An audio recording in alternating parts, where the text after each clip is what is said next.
You can never just treat a symptom just with, a Panadol or a Band-Aid. There's always something underlying, and you've got to broaden your approach to some of these issues. So are you okay, I think, it's like the glue.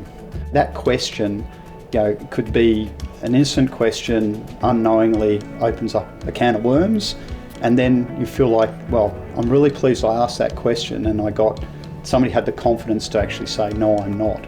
For the Navy and across defence, leadership's a really important component of the way we operate, and it happens at all different ranks, whether you're a leading seaman looking after junior sailors or somebody like myself, with a much broader responsibility in a leadership and management role. So what we try and do in terms of reinforcing mental health is to actually take it down to the lowest common denominator.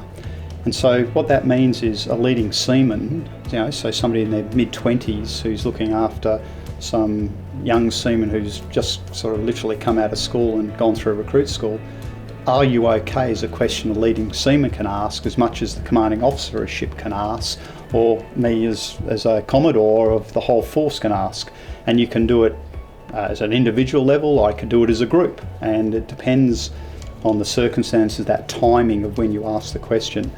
So anything we can do to reinforce the importance of mental health, anything we can reinforce to allow people to feel open and transparent and ask the question, have the confidence to ask the question, and then in return get a response around that question is, no, I'm not okay, or I'm okay at the moment, or come back and talk to me in a month because everything's sweet at the moment.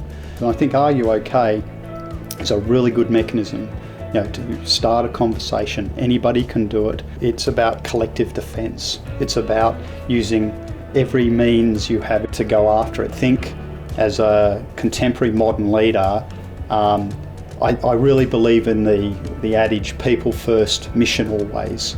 So you can still get your job done, but you don't have to do it at the expense of your people. If our staff are seeing us as leaders, we need to also take the time out to look at our staff and go, okay, how is that individual today? But if you don't know your people on your team as a leader, without being too blunt, you failed, because you should also be able to see the changes in your team and the dynamics of your team.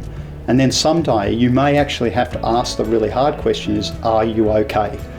And all of a sudden, the organisation has already positively responded to that leadership, that personalised style of people first, mission always. When the time comes and maybe that are you okay comes back with a no, I'm not, I've got some problems, you'll be prepared for that and you won't be scared of doing that.